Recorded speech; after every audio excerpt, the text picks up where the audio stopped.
Marie Chantrey ce matin. Bonjour Éric Cotterell, député La France Insoumise de Seine-Saint-Denis. Alors ce matin, d'abord, j'aimerais vous interroger sur le fait que vous êtes sortis, comme nous tous, et ça pique, il fait très froid dehors. C'est aussi dans l'actualité, des températures ressenties en dessous de zéro.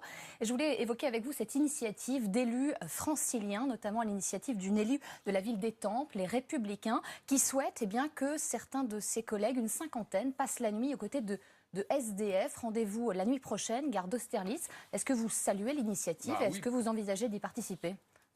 Oui, je la salue parce que si c'est pour des élus l'occasion de vérifier comment vivent des centaines de milliers de personnes, puisqu'on dit qu'il y a 3000 SDF rien qu'à Paris. Selon un dernier recensement, en effet. Selon un dernier recensement, c'est positif, mais nous, on n'a pas non plus attendu pour faire, même si c'est pas tout à fait la même chose, mais des maraudes pour aller, pour ma part, par exemple, porte de la Chapelle, voir beaucoup des migrants qui sont sur les trottoirs, sous les ponts. Donc voilà, on n'a pas attendu cette initiative pour vivre ce qu'est le quotidien des gens, qui est effectivement de plus en plus dur. Et quand il y a des grands froids comme ça, chacun est renvoyé, je l'espère, à son humanité vis-à-vis des gens qui sont dans la rue et dans la 5e puissance économique au monde. C'est intolérable. Initiative louable donc et pas d'affichage ou de communication. J'ai pas l'impression. J'ai pas suivi en détail, je vous avoue, mais j'ai pas l'impression.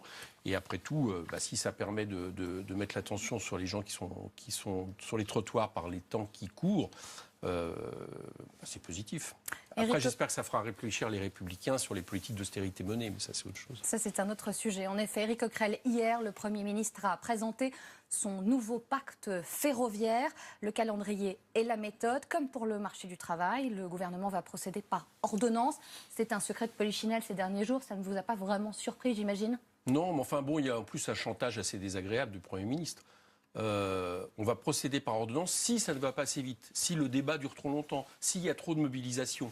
Dans ce cas-là, on peut carrément supprimer le Parlement aussi. Il promet de ne pas escamoter le débat parlementaire. En même temps, j'ai entendu quand même la menace. J'ai entendu la menace poindre. Au-delà de ça, moi ce que je constate, c'est que le Premier ministre et Emmanuel Macron, ce qu'il est derrière, cassent en réalité ce qu'il reste du modèle social français à coup de guerre éclair. Ils l'ont fait avec la loi travail, ils le recommencent avec les cheminots, parce que je pense qu'ils redoutent, et ils ont raison de le faire là pour le train, une mobilisation et une résistance forte des salariés et si possible des usagers de ce pays. Voilà ce qui est en jeu et c'est pour ça qu'ils essayent de les prendre de vitesse. Avec évidemment en toile de fond ce statut de cheminot. Est-ce que selon vous, ce sont aujourd'hui des hommes et des femmes privilégiés et qu'il était à revoir ce statut? Non, les privilégiés en France, vous savez, c'est les 1% de Français qui voient leurs revenus croître depuis maintenant des décennies par rapport au reste de la population et à qui le gouvernement a donné encore 9 milliards de cadeaux fiscaux lors du dernier budget. C'est eux les privilégiés. Qu'on ne nous fasse pas croire que et qu'on n'essaye pas de diviser les salariés entre eux, entre ceux du privé, ceux du public, entre les chômeurs et ceux qui ont un emploi, etc. C'est une façon de faire. Emmanuel Macron l'a encore fait au sein de l'agriculture, en s'adressant à ce cheminot, en lui disant « mais regardez l'agriculteur, est-ce que vous n'avez pas honte quelque part ?» Je n'aime pas, moi, cette espèce de comparaison entre ceux qui produisent les richesses et dont aucun n'exploite l'autre en termes pour son travail. Donc je trouve que c'est vraiment mauvais. Le statut, au-delà de la condition des cheminots, et moi je sais qu'ils ont un travail dur, contrairement à ce qu'on peut croire, et l'espèce d'image qu'on véhicule, y compris en leur attribuant des primes qui n'existent plus depuis longtemps. Enfin, il y a tout un ensemble. Mais c'est un tabou, selon vous, pour vous? Ce qui est un tabou, c'est est-ce que la SNCF doit rester une entreprise de service public au service de l'intérêt général et non pas de la rente financière. Or, quand vous voulez privatiser un opérateur comme la SNCF, comme on l'a fait avec France Télécom, d'abord vous changez le statut, vous faites en sorte que le statut devienne un statut normal privé, donc que les gens puissent être précarisés, contractualisés, etc. Deuxièmement, vous changez les statuts de la société, vous allez peut-être venir à cette question, mais c'est ce qui va se passer avec la SNCF, puisqu'on va ouvrir le capital. L'ouverture à la concurrence, en effet, et tout ça sert une chose, c'est la préparation de l'ouverture à la concurrence, que tous les principaux partis gouvernementaux de ce pays, il faut le dire, ont voté depuis 20 ans à Bruxelles ou ont décidé à Paris, et qui est en réalité la casse du service public ferroviaire. La réforme des petites lignes, en revanche, n'est pas engagée. Pourquoi, selon vous? La peur, peut-être, de la révolte des élus de province? Non, je pense que c'était un leurre depuis le départ, parce que ces lignes fermeront. Si jamais le projet va jusqu'au bout, ces lignes fermeront. Tout comme d'ailleurs, elles ont commencé à fermer. Vous savez que, vous vous rappelez des cars Macron qui ont été lancés à grands coups de communication, qui sont anti-écologiques en plus, qui est un autre problème qui est posé à travers cette ouverture du service public.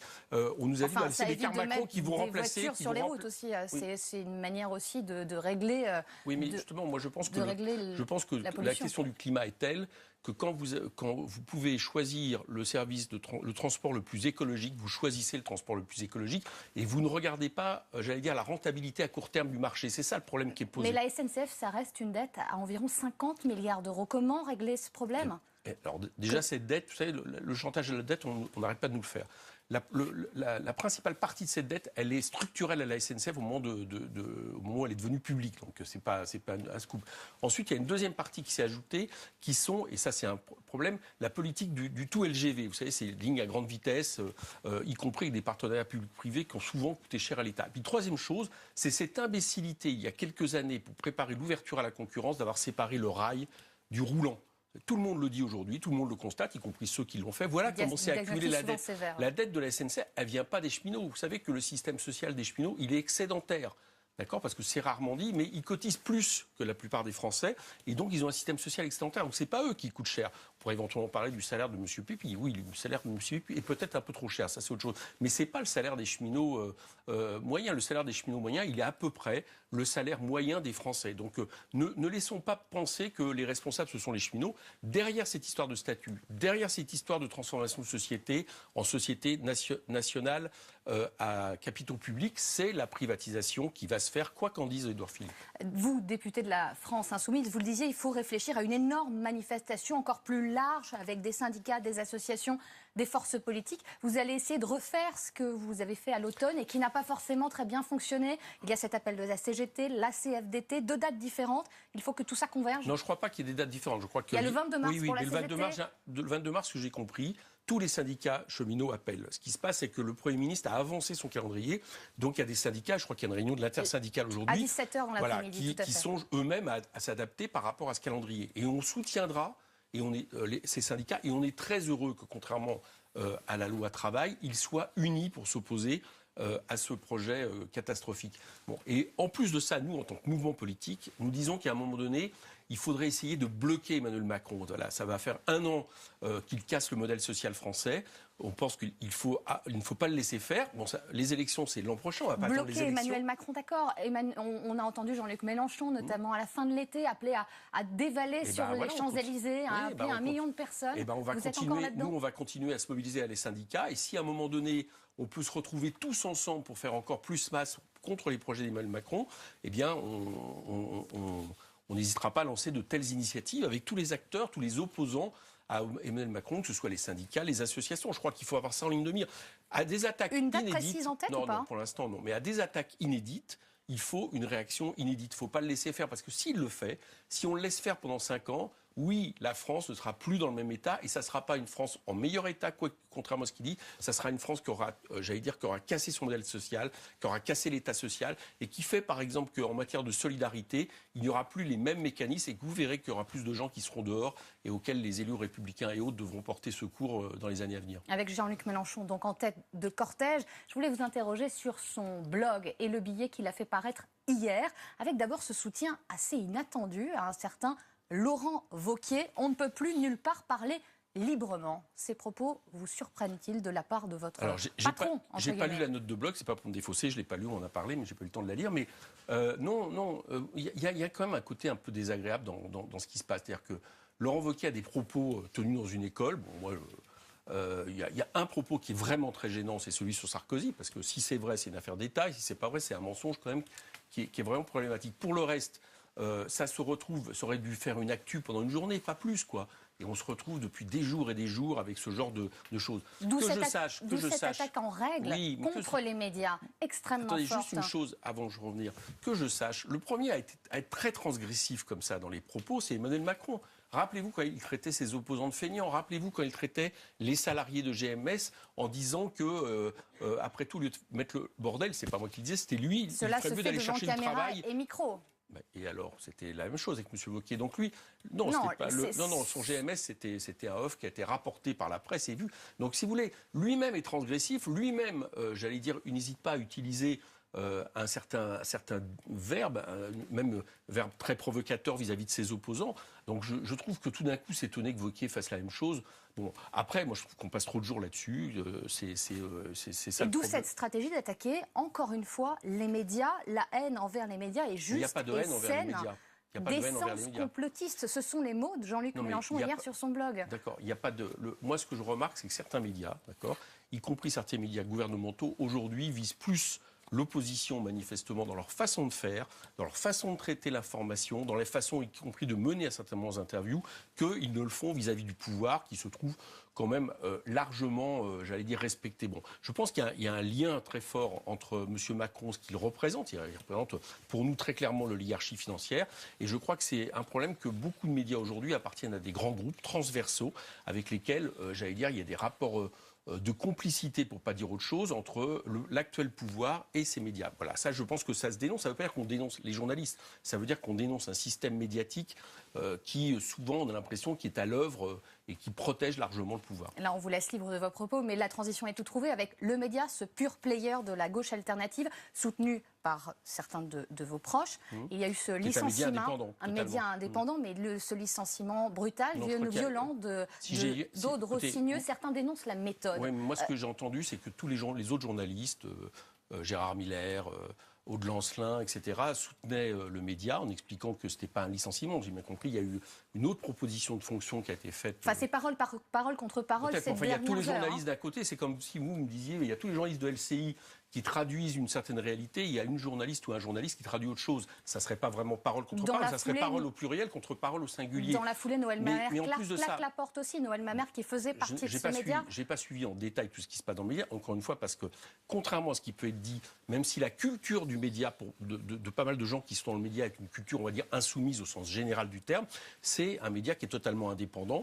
Je vous assure que ce n'est pas nous qui dictons la ligne du média tous les jours. Donc, de la même manière, je ne vais pas commenter toutes les affaires internes. J'ai l'impression que ce qui se passe était plutôt quelque chose qui est lié à la fonction même de Aude Rossigneux par rapport à ce qu'elle imaginait et qui était pas de l'avis du reste de la rédaction. Voilà, c'est tout. J'ai pas l'impression qu'il y ait une affaire. En tout cas, c'est pas une affaire, j'allais dire, qui nous concerne, France Insoumise. Et j'ai pas l'impression que là-dessus. Qui est rattachée malgré tout à l'image du parti, quoi que vous en disiez. D'accord, mais écoutez, là non, elle est peut-être rattachée à l'image de France Insoumise, mais ce n'est pas France Insoumise, c'est pas moi, c'est pas Jean-Luc Mélenchon qui décide de ce que va faire le média ou de la manière dont ils vont traiter l'actualité. Et alors faire des comparaisons du coup entre le média, parce qu'il y a à un moment donné quelque chose qui se joue dans la rédaction, un désaccord sur une manière de présenter, par exemple, le journal, c'est ce que j'ai cru comprendre. Moi, j'ai suivi ça d'assez loin et laisser penser que c'est la même chose que dans des médias, j'allais dire très plus habituel, je trouve que c'est exagéré. Voilà. Mais je n'ai pas envie d'en dire plus parce qu'encore une fois, ça voudrait dire que je m'immisce dans les affaires d'un média qui est engagé mais qui est indépendant. On l'a bien compris, Éric Coquerel. Jean-Luc Mélenchon, vous l'avez dit, veut être finalement à la tête de cette convergence d'élite. C'est difficile de trouver finalement un couloir, de trouver finalement sa place dans ces luttes, dans les médias également. Lui qui reconnaissait au printemps que Macron avait marqué le point. Est-ce qu'il y a une difficulté à exister ? Non, il n'y a pas de difficulté. Je ne crois pas qu'il y ait une difficulté à exister. Vous avez remarqué, on existe. Et puis, pour un mouvement qui, soi-disant, était derrière une seule tête, Jean-Luc Mélenchon, et c'est lui-même qui l'a voulu, vous remarquez qu'on a beaucoup de personnalités qui émergent. Politiquement, aux dernières législatives partielles, notamment, vous êtes arrivé à chaque fois en 3e position. Il y a de prochaines légiectives, notamment en Guyane. Voilà. Et Jean-Luc Mélenchon est sur place. Et Loiret. Vous espérez arriver en tête ? On espère gagner au moins un député sur ces conscriptions. Les deux premières étaient très à droite. Donc, quelque part, le vote utile s'est fait républicain contre En Marche, parce qu'En Marche a payé, je crois, la note de sa politique. Et nous espérons cette fois-ci que le vote nécessaire, le vote efficace, ira vers France Insoumise. Et je crois que le travail que nous faisons à l'Assemblée, qui est reconnu, moi je le vois tous les jours, quand je pense sur le métro, le train, il y a beaucoup de gens qui viennent nous dire continuez, vous nous représentez. Je pense que si on avait 2 députés de plus, ça serait encore plus efficace. Vous parlez d'opposition populaire, c'est ce que vous représentez aujourd'hui ? Il y a une opposition populaire et très certainement pour faire face à Emmanuel Macron, il faudrait que cette opposition populaire devienne une union populaire plus large pour arriver justement à s'opposer à ces projets qui, encore une fois, sont en train de casser le pays. C'est ça sur lequel je voudrais insister ce matin. Vous avez un œil sur le congrès du Parti socialiste. Quel serait votre candidat selon vous ? Un tout petit œil. Un tout petit œil. Qui aimeriez-vous voir gagner ? Celui qui nous est le plus sympathique, c'est celui qui sur le fond, défend beaucoup de choses que nous défendons et qui, en plus, pense qu'il faut faire des choses avec France Insoumise, c'est Emmanuel Morel. Je doute, vu l'état du Parti Socialiste et vu ce que nous donne à voir son groupe, qui, je vous rappelle, s'est abstenu majoritairement sur le vote de confiance au gouvernement quand ils n'ont pas voté pour, je doute que ça soit le vote majoritaire du Parti Socialiste. Enfin, s'il y a quelqu'un qui nous est sympathique, c'est lui. Les autres se ressemblent tous. Débat à suivre sur notre antenne, d'ailleurs, des 4 candidats. Ce sera le 7 mars prochain. Éric Coquerel, merci beaucoup d'avoir été avec nous ce matin.